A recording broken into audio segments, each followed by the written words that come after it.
Tuan-tuan dan puan-puan, baik kita sambung balik ni ya. Hak tu rakam tu ni. Balik padam. Nanti saya bagi hak yang ada sini ya.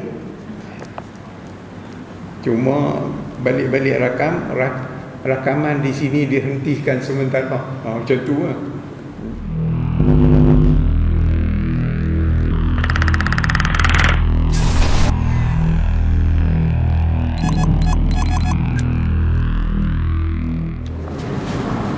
A'udzu billahi minasyaitonir rajim.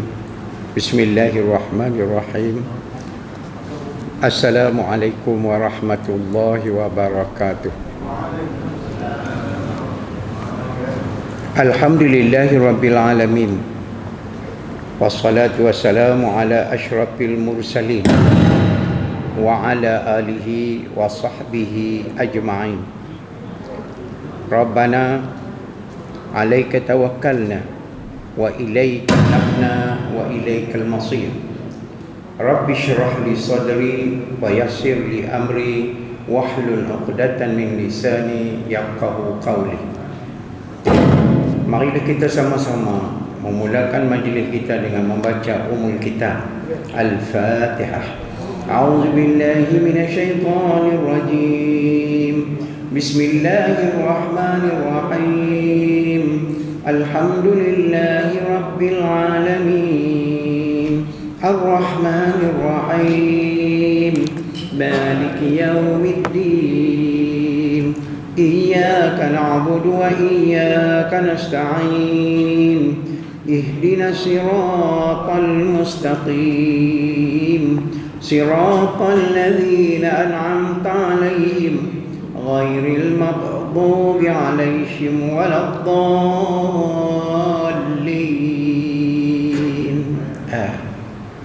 Yang berbahagia lagi dirahmati Allah, Tuan Imam Masjid Badar, yang berbahagia ahli-ahli jawatankuasa takmir masjid, tuan-tuan guru, alim ulama, tuan-tuan dan puan-puan muslimin dan muslimat, semoga dirahmati Allah. Bersyukur kita kepada Allah Subhanahu Ta'ala dengan izin dan inayahnya memungkinkan kita dapat meneruskan siri kuliah kita pada kesempatan ini. InsyaAllah pada malam ini kita sambung pada satu topik baru, iaitu salat berjamaah. Pengertian salat berjamaah, kita tengok pengertian dia, tuan-tuan dan puan-puan. Salat berjamaah ialah solat yang dilakukan secara beramai-ramai dalam suatu tempat dengan seorang imam. Perkataan beramai-ramai di dalam bahasa Arab apabila lebih dari satu dalam sembahyang. Tapi kalau dalam nahwu, jamaah bermakna lebih dari dua. Ini kena faham dalam sudut mana. Orang putih panggil point of view dia kot mana. Kita nak tengok dia tu. Jadi apabila ada imam seorang, ada makmum seorang, dia panggil berjamaah. Tapi syarat dia, hak depan tu ataupun seorang daripadanya kena jadi imam. Kalau sekiranya dua orang, tapi dua-dua tu tak mau, pakat lawan tak mau jadi imam, sembahyang mufarakah seorang-seorang, yang tu dia tak panggil jamaah lah. Sekurang-kurangnya solat berjamaah itu ialah terdiri daripada seorang imam dan seorang makmum. Tengoklah tangan dia. Hadis Rasulullah sallallahu alaihi wasallam menerangkan, wafil jamaah barakah, dalam jamaah itu berkat. Apa keberkatannya? Yang selalu saya jumpa, terutama sekali di dalam kitab mazhab Imam Syafi'i, dalam Mughni Muhtaj, menyebut ada dua tempat yang sangat besar. Yang pertama sekali, semasa kita mengaminkan Fatihah bersama dengan imam, Andai kata bersama-sama itu, sontak dengan itu, para malaikat juga mengaminkan, Allah ampunkan dosa-dosanya kecuali dosa-dosa besar. Ada ulama menyebut 9 tahun terdahulu. Ada ulama menyebut 12 tahun dahulu. Tapi kerap saya jumpa 9 tahun dahulu. Yang kedua, apabila imam panggung daripada rukuk dengan sebutan Sami'allahu liman hamidah, maka kita yang makmum pun panggung. Apatah lagi kalau disambung dengan Rabbana walakal hamd. Allah Subhanahu wa taala menggugurkan dosa-dosanya sebanyak buih di lautan. Orang selalu menyebut sembahyang berjamaah ni 27 kali apa semua, tapi yang ni jarang orang sebut. Ya, tuan-tuan dan puan-puan, mari kita sama-sama tengok nah. Yang ketiga, mengikut Imam Ahmad bin Hanbal, adanya human relationship. Ini nak apa pula ni? Adanya jalinan hati nurani antara imam dengan makmum tu. Makna dia, kalau sekiranya tidak ada jalinan hati, dia takkan jadikan kawan tu sebagai imam dia. Sebab itu dia connection dia dengan sembahyang pengantin baru. Suami, apabila dah aku terima nikahnya Mi'ah binti Kelabu, maka dia pimpin isterinya sembahyang. Elok dah habis sembahyang, cuba kupas tengok persapah sembahyang ni. Aku rokok, hang rokok. Aku qiyam, hang qiyam. Makna dia sami'na wa ata'na. Ni yang kita pi tangkap gambar atas membar, kemudian pi batai ayat sembahyang, yang tu bukan ada persapah apa. Tuan-tuan dan puan-puan, nak bagi buat, kalau dulu tak buat, lah buat. Baik, kita tengok yang kedua, hukum solat berjamaah. Pendapat yang masyhur dari Imam Asy-Syafi'i rahimahullah, masyhur ni makna dia pendapat yang muktabar, yang dipandang paling sahih oleh para sahabatnya dan muhaqqiqin, ialah bahawa hukum salat berjamaah itu adalah fardu kifayah. Kita dalam bahasa kita, minta maaf cakaplah, kita menterjemahkan fardu kifayah menjadikan lekeh. Buat seorang yang lain tak payah, itu kita terjemah lagu tu. Contohnya, tuan-tuan dan puan-puan, sembahyang berjamaah ni, kalau sekiranya dalam sebuah daerah, Imam Syafi'i sebut daerah, Imam Ahmad bin Hanbal sebut qaryah, satu kampung. Satu waktu daripadanya tidak ada orang yang menunaikan salat berjamaah, semua kampung itu berdosa. Sebab itu kita yang mengaji kena mengucap syukur kalau tengok orang pergi sembahyang berjamaah, sebab dia menyelamatkan kita. Ni kita duk condemn. Tengok tu berapa hari sangat, tengok pelaku. Tak bukan di sini, di Afrika Selatan tu. Berapa hari sangat tu, tengok. Apa yang sakit hatinya? Sebab itu sakit hati ni dia makan kebaikan-kebaikan kita macam api makan kayu api. Sabda Rasulullah sallallahu alaihi wasallam, iyyakum wal hasada fa innal hasada ta'kulul hasanat kama ta'kulu ya'kulul hasanat kama ta'kulun narul hatabah. Takut oleh kamu dengki, kerana dengki itu akan makan kebaikan kamu seperti kayu api dimakan oleh api. Tu dia punya lahapnya. Baik, kita sambung tengok nah. Jadi sembahyang berjamaah ni jangan kita duk fikir buat seorang yang lain tak payah. Sebab umpamanya kita tengok ulama-ulama muktabar termasuk Imam Nawawi menyebut orang yang menghafaz Al-Quran, orang yang menghafaz Al-Quran menyelamatkan seluruh negara tu. Ni kita tengok kawan hafal Quran condemn.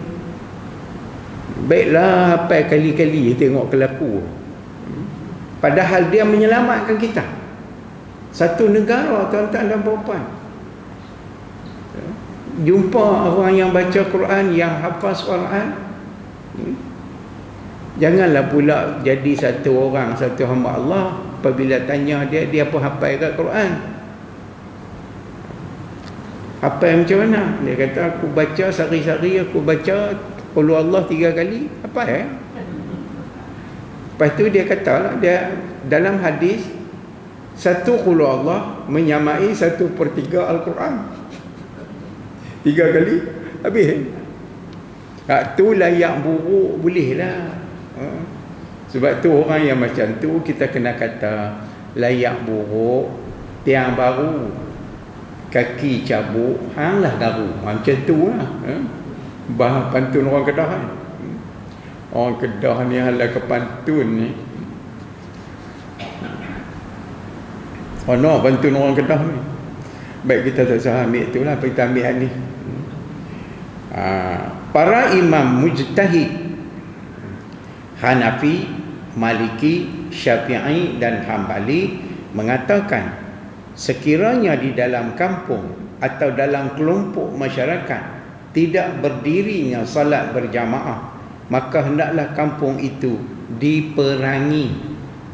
Makna dia diperangi, orang yang mentadbir negara itu dalam yang ada kampung itu kena perbetul dalam soal ini.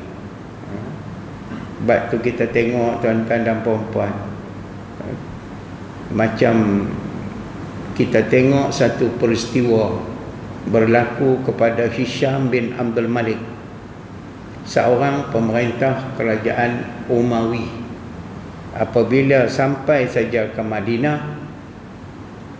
maka Hisham bin Abdul Malik menyebut uktuni bis sahabah, bawa mai ke aku sahabat. Apabila orang-orang kanannya yang dipanggil al-malak min haulihi pi cari, maka balik mai lapor inna sahabah qad tafana, sahabat-sahabat semua sudah pun meninggal, wafat. Maka disebut pula uktuni bit tabi'in, bawa mai ke aku tabi'in. Bawa mai tabi'in, nama dia Ibnu Hazim.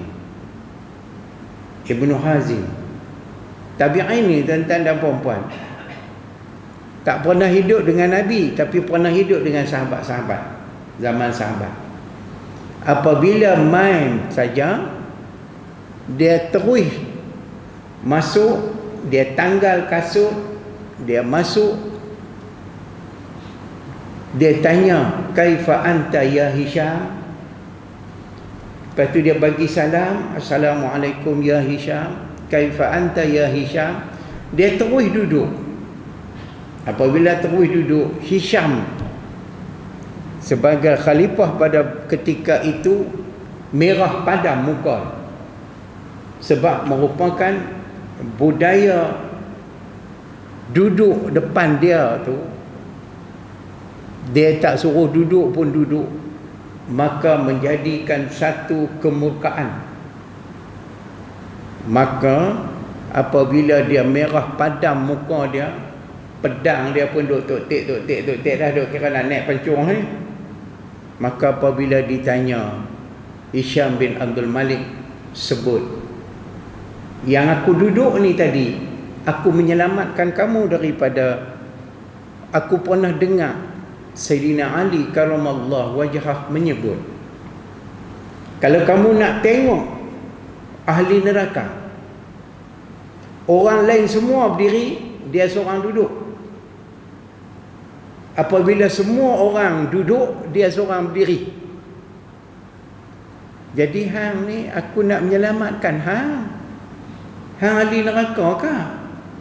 Tuan-tuan dan puan-puan, sebab itu dalam soal ini, orang yang ada sembahyang jamaah, ada yang hafal Quran sebenarnya menyelamatkan kita. Sebab itu jangan pandang lekeh, jangan pandang hina, dan jangan pandang mereka tu sebenarnya mereka itulah yang menyelamatkan kita. Ya. Baik, sementara itu ada pula pendapat daripada kalangan ulama Syafi'iyah yang mengatakan bahawa hukum solat berjamaah itu adalah sunat. Ini sebahagian daripada orang ahli Syafi'i mengatakan sunat, dan ada pula yang mengatakan sebagai fardu ain.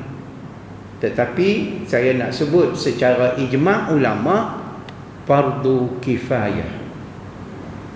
Baik, selain dari itu, ramai pula ahli-ahli fiqh yang menyatakan bahawa hukum salat berjamaah itu adalah sunat muakkad. Sunat muakkad ini yang sunat yang amat digalakkan melakukannya, sangat yang dituntut. Kata mazhab Imam Syafi'i ini, muakkad ini hampir dengan wajib dah. Sunat muakkad. Jangan kita duk sebut Allah sunat saja. Kita sendiri pun melekehkan sebutan sunat saja. Bukan semua sunat tu sunat saja. Ada sunat yang wajib. Bersunat. Jangan duk kata aku tak mau sunat saja. Tak boleh, tuan-tuan dan puan-puan. Jangan kita baca dalam suasana yang macam tu untuk sebagai helah membela diri, defense mechanism. Baik, kita tengok pula tuan-tuan dan puan-puan, kelebihan solat berjamaah.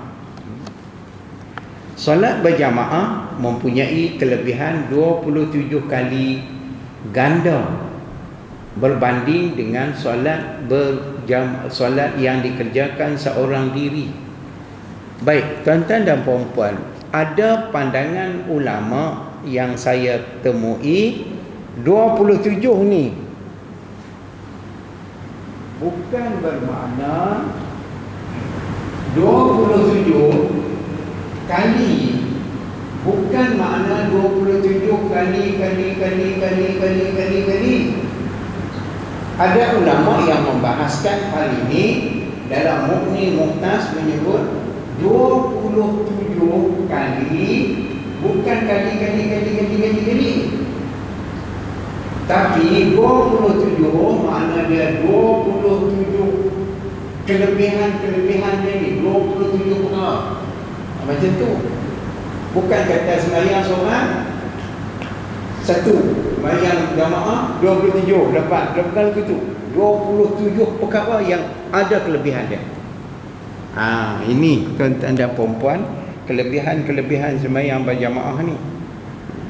Satu daripada dalam Mughni Muhtas ni, tuan-tuan dan puan-puan, Allah Subhanahu Taala menyelamatkan perkampungan itu daripada serangan wabak. Setakat rekod yang saya baca, seorang pun tak ada lagi yang mai duk sembahyang berjamaah kena COVID-19. Tak ada. Yang ada hak pi di supermarket, tu ada. Baik, tuan-tuan dan puan-puan, tak ada. Tapi apabila tak ada, jangan pula tak pakai topeng tu pula. Aku kebal. Jangan pula. Dan setiap salah satu daripada ikhtiar kita. Baik, kita tengok lagi.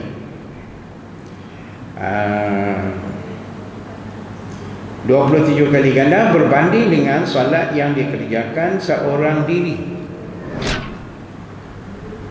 Saya baca sebuah kitab karangan Imam Hanafi. Imam Hanafi sebut, apabila kita sembahyang berjamaah, kita baca bersama-sama dengan imam membaca ayat kursi. Tuan-tuan dan puan-puan, saya nak tanya, kita tanya diri kita, kalau kita duduk seorang-seorang lah, kita baca sembahyang seorang-seorang, kita nak baca dah ayat kursi? InsyaAllah tak. Bukan insyaAllah baca, insyaAllah tak. Tapi imam membaca, kita pun baca. Satu, Imam Ahmad bin Hanbal menyebut. Yang kedua, imam membaca, Amanar Rasulu bima unzila ilaihi min rabbih wal mu'minuna kullun amana billahi wa malaikatihi wa kutubihi wa rusulihi la nufarriqu baina ahadin min rusulihi wa qalu sami'na wa ata'na ghufranaka rabbana wa ilaikal masir. Baca satu lagi saya nak sebut, tuan-tuan dan puan-puan, ni ulama-ulama menyebut dalam fiqh ala mazahib arba'ah, bukan hanya semata-mata kita baca dengan bertajwid, hanya membaca Al-Quran dalam bacaan sembahyang sahaja atau dua bacaan sembahyang, termasuk zikir-zikir kita yang ada dengan ayat Al-Quran, baca bertajwid. Amanar Rasulu bima dengung dia dengung lah. Jangan pakai hambar gitu. Ni tuan-tuan dan puan-puan, kita tengok lagi. Seorang diri sama ada ia dilakukan di rumah maupun di masjid. Ada orang yang pergi ke masjid tapi melakukan secara munfaridan. Kita tengok, dia duduk di rumah tapi dia di masjid pun dia pergi munfaridan juga. Ini yang kadang-kadang dia pergi masbuk ni, munfaridan. Ini ditegaskan oleh Rasulullah sallallahu alaihi wasallam dalam sebuah sabda baginda yang diriwayatkan oleh Bukhari dan Muslim dari Ibnu Umar radhiyallahu anhu, katanya, Ibnu Umar ini ialah Abdullah bin Umar, anak kepada Sayyidina Umar. Ada seorang lagi Abdullah bin Umar, tapi Umar yang kedua itu ialah Amru al-As. Jadi Ibnu Umar ialah Umar kepada anak Sayyidina Umar bin Al-Khattab. Baik, salatul jamaah tafdulu ala salatil fajr bi 27 darajah. Salat berjamaah itu lebih afdal daripada salat bersendirian sebanyak 27 kali ganda. Bagaimanapun Imam Syafi'i menegaskan bahawa kaum wanita lebih afdal melakukan solat berjamaah di rumahnya. Ini dia tuan-tuan dan puan-puan yang dikehendaki imam suami itu kena berada kebolehan. Tengoklah tuan-tuan dan puan-puan, ini perbincangan mazhab bagi orang perempuan. Ni pagar rumah, ni rumah, ni bilik dari rumah. Tengok Mana tuan-tuan dan puan-puan kategorinya. Yang ni bilik dalam rumah bagi orang perempuan yang ni yang pertama, afdal. Dia sembahyang di dalam rumah.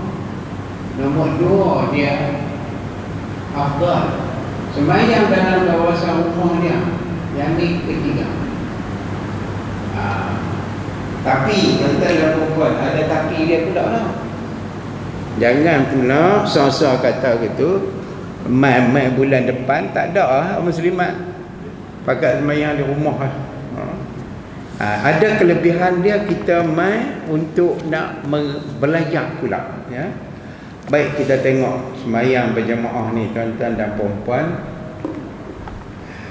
Bagaimanapun Imam Syafi'i menegaskan bahawa kaum wanita lebih afdal melakukan solat berjamaah di rumah. Maka dihurai dan dibincangkan kenapa hal ini berlaku begitu. Tuan-tuan dan puan-puan, sebab itu di dalam kaedah bahasa Arab, likulli syai' sababun.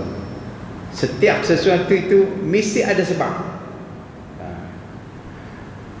Di antara sebabnya ialah kena jaga adab-adab antara pergaulan masyarakat. Mai bersembahyang berjamaah tapi make up tebal setengah inci dengan eyeshadow 4 lapis, kuning, merah, kuning, hijau, Kedah lawan Selangor, bubuh pula gincu sampai keluar daripada bibir mulut. Yang tu termasuk di dalam suasana yang bukan untuk pi berjamaah. Dia kena ada adab-adab dia. Yang tu kita tengok di dalam adab bersolek, ya. Baik, kita tengok lagi. Melakukan solat berjamaah di rumahnya, tetapi tidak pula dimakruhkan mereka solat berjamaah di masjid. Makna makruh di sini ialah kena ambil daripada akar kata dia, ma kariha alaih, apa yang dibenci. Makna dia bukanlah pula yang dibenci, kerana pi sembahyang berjamaah. Ada siapa-siapa kereta di belakang betul dengan saya tu yang ada, saya tengok ada 3 kali ada lampu duk menyala, kelip-kelip tu. Kau memang saja dia nak ambil gambar saya sama tu, kan? Ada ketika-ketikanya dia menyala. Ada apa-apa kau?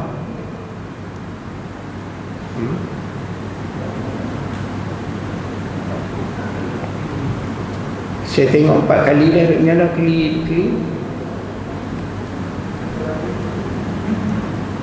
Dia orang tengok dia tak mau menyala lah.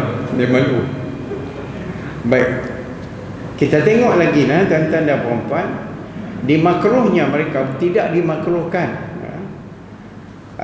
Manakala Imam Abu Hanifah menghukumkannya makruh bagi wanita solat berjamaah di masjid. Ini mazhab yang disebut sebagai mazhab Hanafi. Baik, dalam hal ini apabila wanita hendak pergi menunaikan solat berjamaah di masjid, hendaklah mereka menjauhi cara-cara berpakaian yang boleh membangkitkan nafsu ghairah kaum lelaki kepadanya. Itu satu. Makna dia pakaian dia tu, pi ke masjid tapi pakai macam ketupat pecah daun.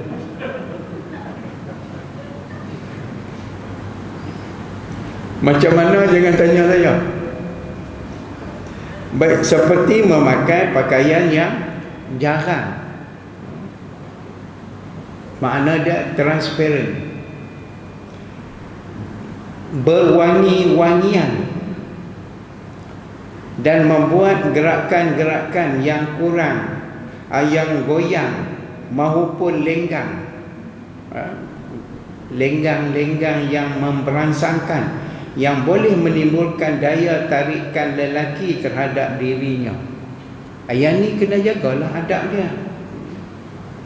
Langkah selangkah, goyang 3 langkah, 3 benar.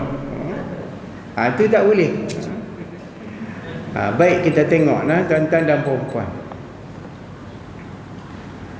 4 syarat sah mengikut imam. Mari kita tengok.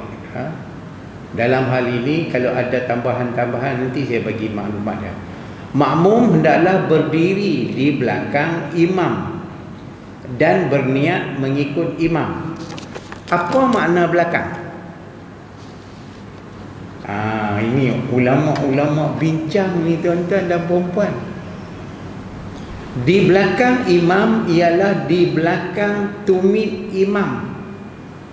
Tumit dia dengan tumit imam, tumit dia di belakang tumit imam.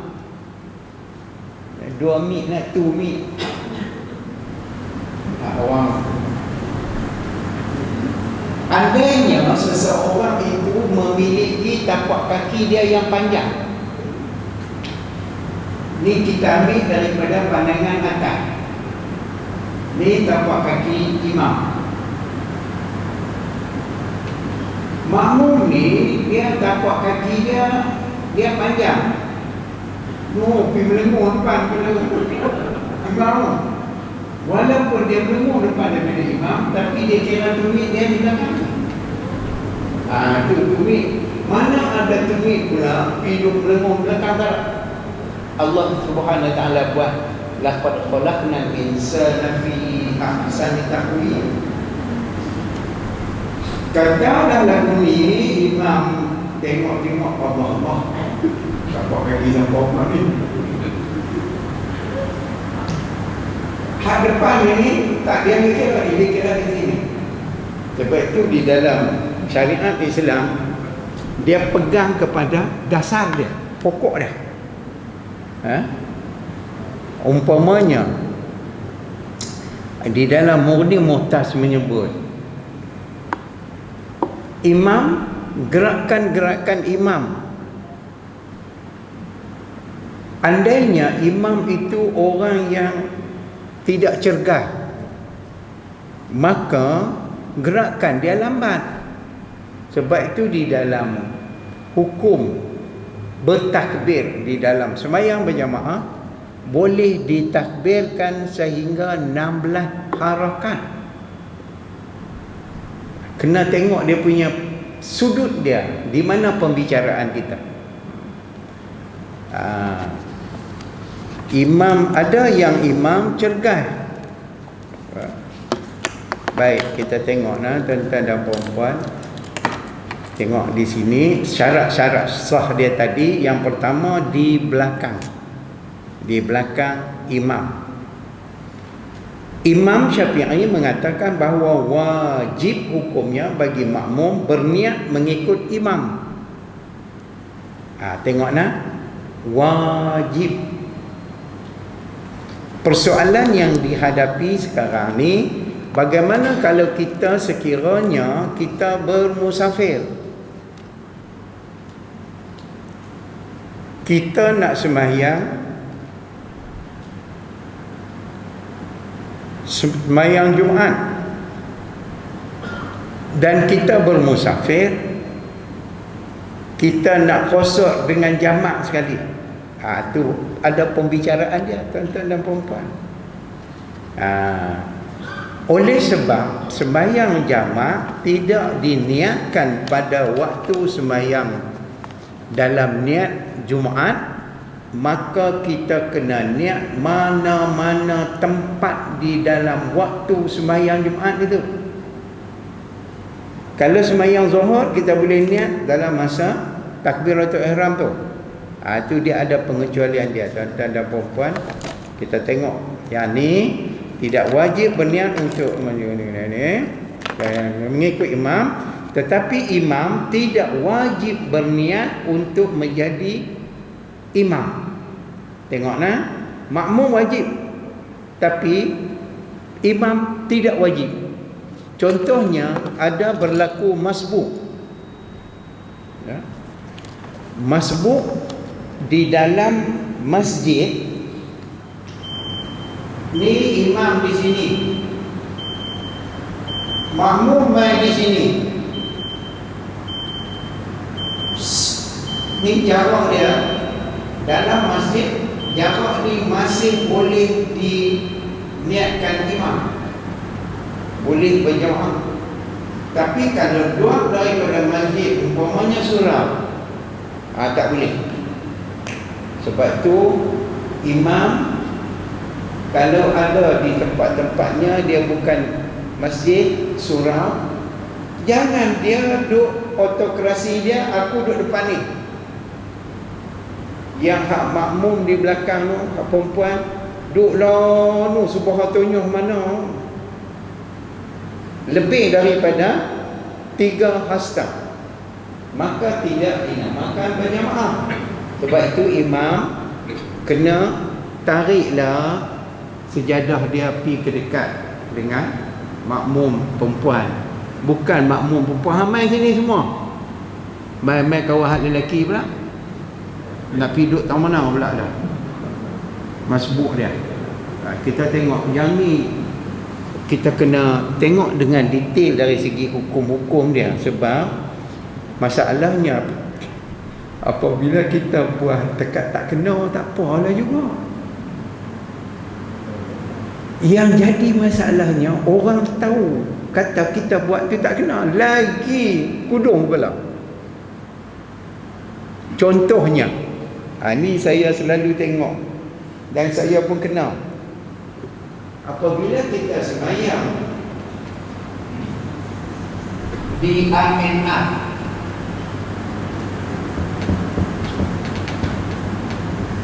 sembahyang, apabila kita mai satu orang tu sembahyang, kita nak masbuk dengan dia. Berapa ramai yang saya tengok dia terus mai quit kawan ni. Apabila dia quit kawan ni dengan dia belum lagi takbiratul ihram, haram. Berapa ramai ni? Maka orang tengok, mayang tu apalah rajin lah, tapi tangi tak kena. Dia kena Allahu Akbar, kita siap dengan qasad ta'ala ta'yin, baru quit.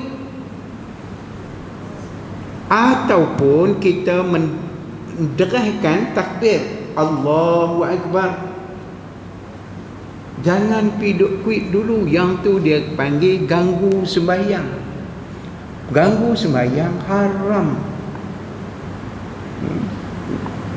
Sebab itu orang sembahyang, orang baca Quran, dia walaupun dia baca Quran, orang sembahyang dia kena slow bacaan dia.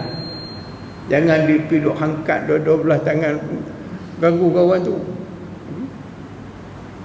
Dia ada tuan-tuan dan puan-puan, sebab tu ada ilmu, orang tahu kata orang tu ada ilmu. Sebab tu satu kisah Iblis laknatullah pi ke masjid, tengok satu hamba Allah duk menyenggang. Duk menyenggang macam tu dalam masjid ni. Ada satu hamba Allah lagi duk sembahyang. Makna duduk tu bukan sembahyang sambil duduk. Duduk ni dalam bahasa Kedah.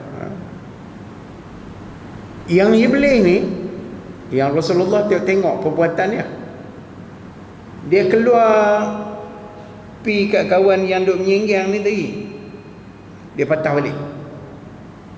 Tak lagi dia pi pula, dia patah balik. Dia pi pula, dia patah balik. Hak yang kawan sembahyang dia tak kacau. Maka Rasulullah duk tengok perbuatan dia, maka Rasulullah panggil, tanya, pasal apa? Yang hampir patah balik, pi patah balik, pi patah balik. Dia kata dia ni sembahyang.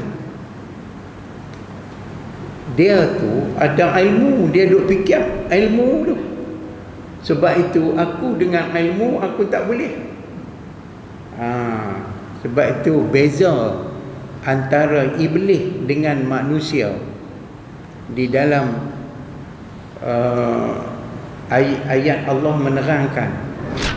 Ada 3 beza dia. Ni tuan-tuan dan perempuan.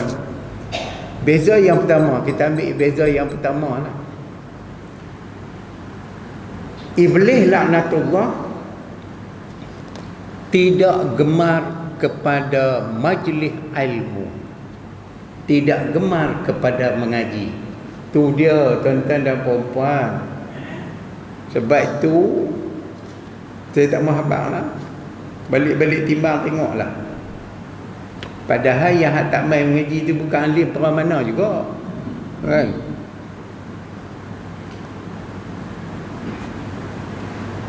Apabila ditanya tu, yang syoknya tanya tu jawab tu macam makan anak tebuan. Aku ni tu dia bukan dekat aku ni tasydid pula tu. Mengaji agama ni sejak daripada bubun aku lembut tu. Tapi soal-soal ini dia tak ambil berat. Orang yang berilmu, iblis takut.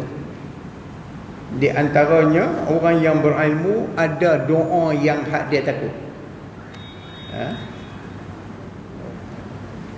Tuan-tuan dan puan-puan, baik kita sambung balik ni ya. Hak tu rakam tu tadi. Balik padam. Nanti saya bagi hak yang ada sini ya. Cuma balik-balik rakaman di sini dihentikan sementara. Macam tu lah. Macam saya diminta untuk bagi tip-tip kecemerlangan SPM di sebuah sekolah. Sekolah tu di negeri antah berantah. Tak mahu abang lah. Kalau abang tuan-tuan dan perempuan tahu, dari Masjid Badar ni 37 km ya. Tapi arah ke mana saya tak mahu abang lah. Apabila pengetua dia telefon, saya pun saya kata nanti cikgu pegang saat saya nak ambil diary saya. Ambil diary, tengok cikgu, semua dah penuh.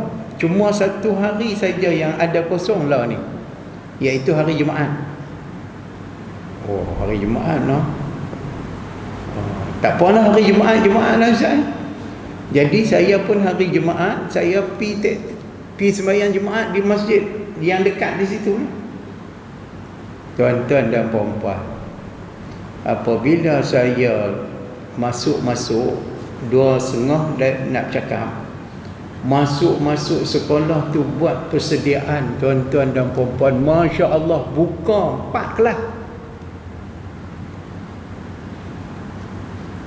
Saya pun masuk elok-elok sampai masa yang nak bercakap 2.30 tu.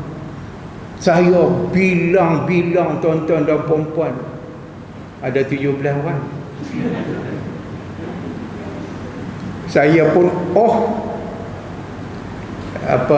Mat, saya turun pergi bawah, mai kita bercakap cara adik-beradik. Yang hak mai tu pula sebahagian besar 17 orang tu siam. Saya pun bagilah doa siam, nak bagi anak cemerlang. Tapi kat siam saya tak baca lah bismillah. Kalau yang hak Islam baca bismillah. Bismillahirrahmanirrahim. Om lok nok ku kiao, yu nai ku dao, meng neng tang lai, rang u tampi, i ma'u. Berkat doa la ilaha illallah Muhammadur Rasulullah. Hak yang berkat doa tu jangan sebutlah. Tuan-tuan dan puan-puan, saya nak sebut. Dalam saya sebut tu, kalau nak bagi anak cemerlang, saya kata 3 perkara saja. Allah, dia pakat dengar. Saya habaq 3. Lepas tu saya kata, hak yang saya habaq 3 ni hanya untuk orang 17 orang ni sahaja. Jangan bagi tahu kat siapa. Orang hak tak mai. Dia pi balik kat kampung. Hampa tak pi sini. Dagu menyuk Hampa tak pi sangat. Ustaz Ramli bagi. Macam mana nak bagi anak cemerlang? Allah tuan-tuan dan puan-puan. Sebab itu dengan izin Allah keluar keputusan sekolah tu SPM pada tahun itu. Masya Allah, tabarakallah tuan-tuan dan puan-puan, 98%. Tuan-tuan dan puan-puan, saya tak mau sebut sekolahnya. Apabila dah berjaya begitu, maka duduk 3 minggu, pakak mai jumpa pula pengetua, panggil balik ustaz hak mai 3 minggu itu. Mari kita sambung hak ni ya. Sebab tu tuan-tuan dan puan-puan, saya nak bagi tahu Imam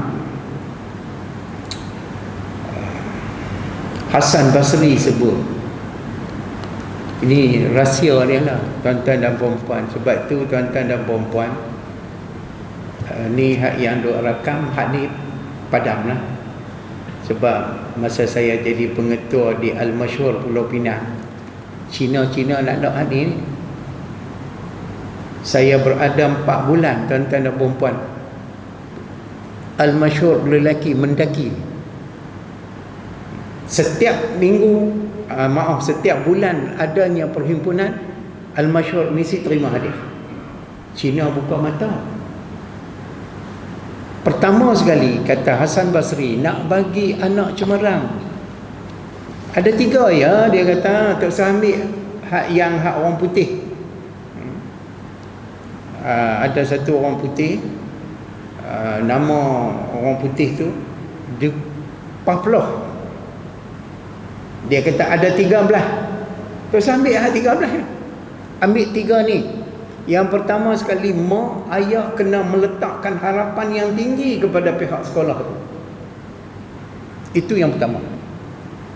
Kalau mak ayah dia kata hampirlah sekolah tu, sekolah tu dekat dengan sekolah kita, dengan rumah kita, jalan kaki boleh sampai. Bukan tekat ni, lepiak dengan mulut-mulut tu, hampir sekolah tu. Na'udzubillah. Biar anak kata, mak saya nak pergi ke sekolah tu. Biar pula mak dengan ayah pergi jumpa pejabat pelajaran. Kalau anak saya tak boleh masuk mengaji ke sekolah tu, pejabat pelajaran pun aku goncang. 3 minggu ya. Lepas tu mak pula kata, kalau tak boleh masuk sekolah tu, pejabat PPD pun saya rentak tiang. Mak suruh dia begitu sikit lah. 3 minggu saja insya-Allah, kata Hasan Basri. Ni yang kita hampir sekolah tu. Sekolah tu dekat dengan rumah kita, tak payah naik bas, berjalan kaki sampai. Na'udzubillah. Tuan-tuan dan puan-puan, apabila saya tanamkan hasrat ini di Al-Masyhur lelaki, tuan-tuan dan puan-puan, Allah Subhanahu Wa Taala bagi detik demi detik, tuan-tuan dan puan-puan. Don't worry, ini kerja Allah. Baik, kita tengok, sekiranya di belakang imam itu ada makmum wanita, maka wajib bagi imam itu berniat menjadi imam. Pasal apa? Tadi lelaki tak payah. Yang kedua, apabila adanya makmum perempuan, wajib bagi imam pula niat imam. Kita tengok Allah padam tak? Hak yang tak dituntut tadi ni, dia ada connection di situ. Oleh sebab oleh perempuan tak dituntut untuk sembahyang berjamaah, tiba-tiba dia ada sebagai makmum, maka imam kena berniat imam pada ketika itu. Tak payah pula lah takbiratul ihram pula. Tu saya kata kita kena ambil bagi faham elok-elok. Baik. Maka wajib bagi imam itu berniat menjadi imam. Sekiranya jamaahnya hanya terdiri daripada lelaki saja, tidak wajib bagi imam berniat menjadi imam. Kalau dia orang main masbuk dengan kita di belakang, tak payah pula imam pula niat, aku jadi imam lah sekarang ni. Tak payah berniat menjadi imam, kecuali pada hari Jumaat. Tengok hari Jumaat, sebab hari Jumaat dia merupakan fardu untuk lelaki untuk bersembahyang berjemaat ni, dan juga solat kedua-dua hari raya, dan juga solat Arafah. Tuan-tuan dan puan-puan, ni saya nak cerita. Satu hamba Allah, saya tertanya-tanya, setiap tahun pada masa tu dia tak ada sekatan kota apa ni. Setiap tahun dia menunaikan fardu haji. Dan saya bilang 8 tahun dah berturut-turut. Apa rahsia dia ni? Tuan-tuan dan puan-puan, apabila saya nak ambil rahsia dia, maka saya kena pergi sekali dengan dia. Tuan-tuan dan puan-puan, apabila saya duk himpit dia, apa rahsia dia? Tuan-tuan dan puan-puan, elok di padang Arafah, dia sembahyang sunat Arafah. Satu. Yang kita duk kira nak pi serbu aiskrim, nak pi ambil air mineral. Hak yang ni kita tak peduli, kita abai. Lepas tu dia baca satu doa, satu kitab doa. Tuan-tuan dan puan-puan, saya sayang untuk tuan-tuan dan puan-puan, hari ni saya tak bawa lah kitab doa tu. Saya pergi cari di Mekah, beli. Dalam doa tu, Masya Allah, Tabarakallah, dia duk baca doa tu di situ. Dia tak apa, tapi dia duk baca. Satu ketika saya minta, Ya Allah, Ya Allah, Ya Tuhanku, bagilah aku peluang nak tengok apa kitab yang dia baca ni. Tu dia yang kata doa di padang Arafah tu dalam hati ya. Elok saya habis sebut tu, dia kata, Ustaz duduk sana, saya nak pergi toilet saya. Lepas tu saya kata, boleh tak saya tengok kitab ni, doa ni? Saya pun belik. Masya Allah, Tabarakallah. Tuan-tuan dan puan-puan, di antara 42 tempat untuk memakbulkan doa, ialah di antaranya di padang Arafah. Dan di antaranya waktu Arafah. Sebab itu waktu orang berarafah di sana, kita di sini doa lah. Tak payah di sana, di sana tu lagi baik lah. Saya tengok, patutlah Allah pemurahkan habuan dia, tuan-tuan dan puan-puan. Elok dia balik mai apa semua. Saya kata, saya minta maaf lah, saya tengok tadi kitab tu. Tak apa, insyaAllah tadi dah Ustaz minta izin dah, kata. Tuan-tuan dan puan-puan, bila-bila nanti saya ingat, saya bawa kitab tu. Memang kitab tu ada dijual hanya di Mekah dan di Madinah, dan juga ada jual di Mina. Baik, sambung balik kita ni. Tidaklah wajib bagi imam berniat menjadi imam jika sekiranya lelaki, kecuali pada hari Jumaat, solat kedua-dua hari raya, dan solat Arafah. Pasal Arafah saat ni. Manakala Imam Ahmad pula mengatakan bahawa berniat menjadi imam itu adalah syarat. Imam tu dia nyala lampu tu, dia bergerak dah. Kereta tu lah tu.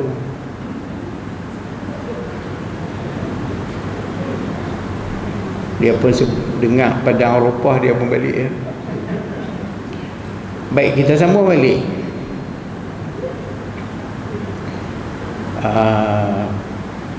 Dia bila tolong ingat kat saya, kalau sekiranya ada saya jumpa balik buku kitab tu, saya bawa. Yang kedua, janganlah makmum terkehadapan daripada imam, ini sekiranya daripada jajaran tumit masing-masing. Makna dia kehadapan ialah rukun fi'li. Tuan-tuan dan puan-puan, rukun fi'li dan rukun qauli. Dalam sembahyang ada dua rukun yang kategori yang besar. Yang pertama sekali rukun qauli, yang kedua rukun fi'li. Yang kata qauli, perkataan, umpamanya imam baru duduk baca Fatihah,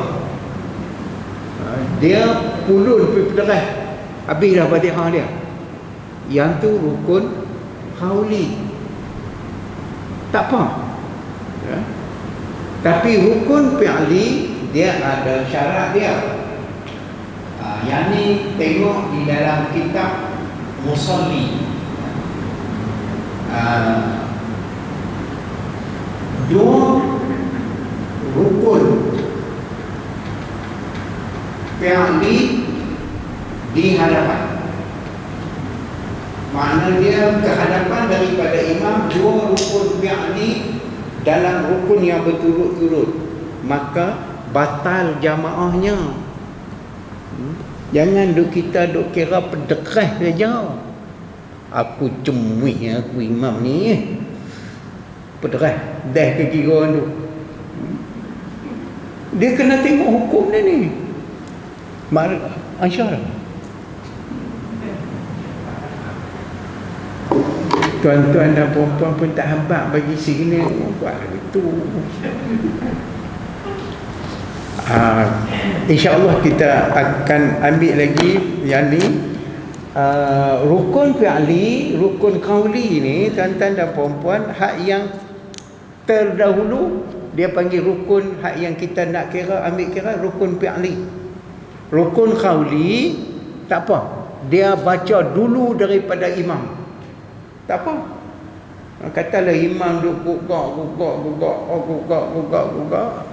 tapi kena baca selepas daripada imam dapat dulu takbiratul ihram. Jangan jadi mu'allaf Cina pula. Allahu Akbar,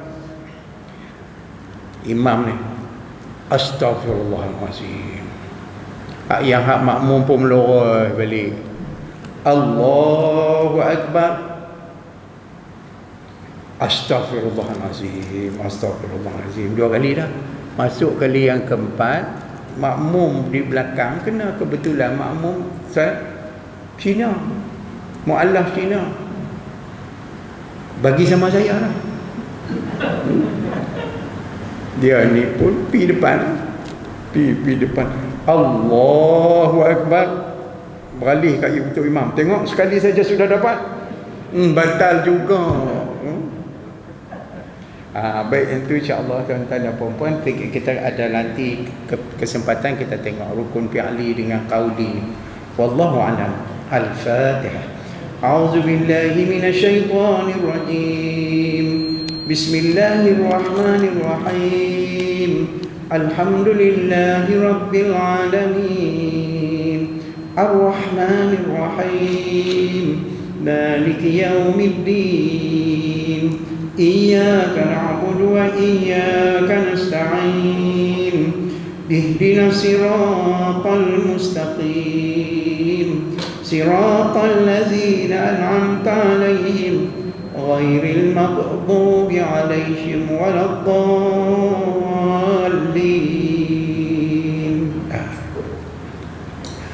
أعوذ بالله من الشيطان الرجيم. بسم الله الرحمن الرحيم. الحمد لله رب العالمين حمدا يوافي نعمه ويكافئ مزيده. يا ربنا لك الحمد كما ينبغي لجلالك وجهك وعظيم سلطانك. اللهم نور قلوبنا بالقرآن العظيم اللهم ألف بيننا كما ألفت الأرض الماء اللهم اجمع بيننا كما أجمعت بين هارون وإبراهيم اللهم اجمع بيننا كما أجمعت بين جبرائيل وميكائيل ربنا ظلمنا أنفسنا وإن لم تغفر لنا وترحمنا لنكونن من الخاسرين اللهم افتح علينا فتوح العارفين وارزقنا فهم النبيين وحفظ المرسلين اللهم اجعلنا من الشاكرين اللهم اجعلنا من التوابين